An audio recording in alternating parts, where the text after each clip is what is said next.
Once upon a time, in the year 338 BCE, a momentous battle took place in the heart of Greece. This clash, known as the Battle of Chaeronea, pitted the forces of King Philip II of Macedon against a formidable coalition comprising Athens, Thebes, and other allied Greek city-states, along with a contingent of mercenaries. King Philip, a visionary leader, had grand plans of launching a campaign against the mighty Persian Empire.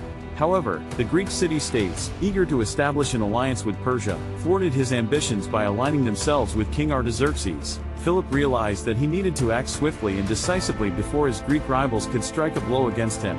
Athens, known for its powerful navy, possessed a fleet of 300 triremes. In a strategic move, they could have forced Philip to withdraw by sending their fleet north into the Thermaic Gulf.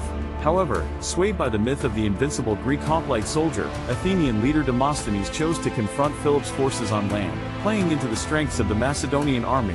To the surprise of the Greeks, Philip advanced with lightning speed. He launched a devastating attack on a force of Greek mercenaries at Amphissa, annihilating them and outflanking the remaining Greek troops guarding the passes in northwestern Boeotia.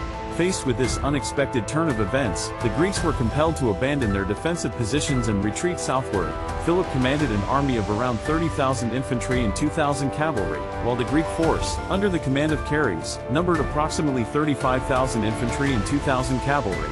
The Greeks sought refuge in a strong position near Chaeronea, surrounded by mountains on the east, west, and south.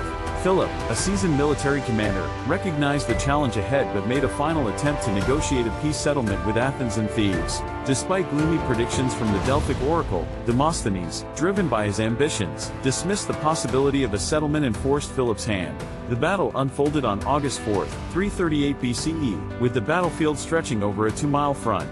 The right flank of the Greek alliance was held by some 12,000 Boeotians, supported by the renowned Theban sacred band, a unit comprised of 150 pairs of male lovers who had achieved a legendary victory against the Spartans at Lectra in 371 BCE. On the Greek left wing, approximately 10,000 Athenian hoplites stood their ground, while lightly armed Greek troops extended eastward towards the Chaeronea citadel.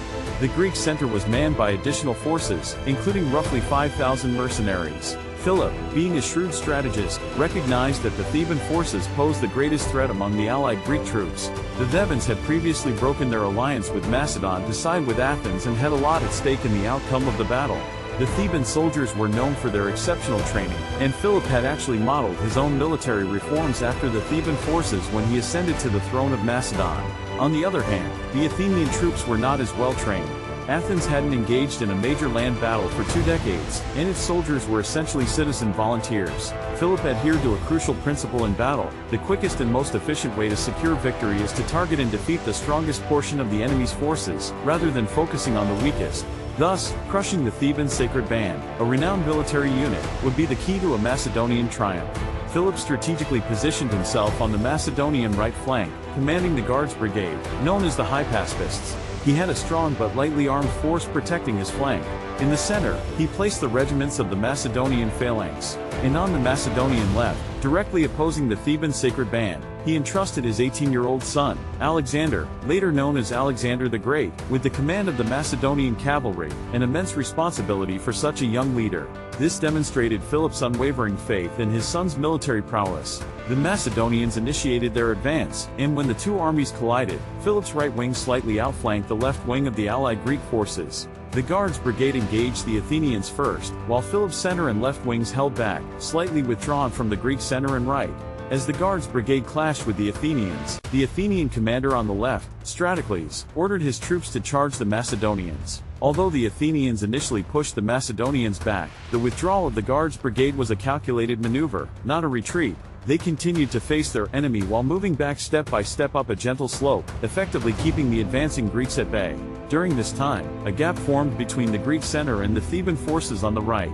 The superior discipline of the Thebans, who held their position while the troops to their left did not, would prove to be their downfall. Alexander led one division of Macedonian cavalry into the gap, while another division encircled the Thebans from the other side. The Theban sacred band, consisting of 300 warriors, found themselves completely surrounded. Philip, perhaps not willing to let the victory be solely attributed to his son, ordered the Guards division to charge. They swiftly changed direction and descended downhill, catching the disorganized Athenian line off guard. The Athenian troops, still recovering from their own charge, quickly broke ranks. The Macedonians killed approximately 1,000 Athenians and took twice as many prisoners. The remaining Athenians, including Demosthenes, who was present on the battlefield that day, managed to escape. Meanwhile, the Macedonian phalanx engaged the Greek center, which also crumbled and fled.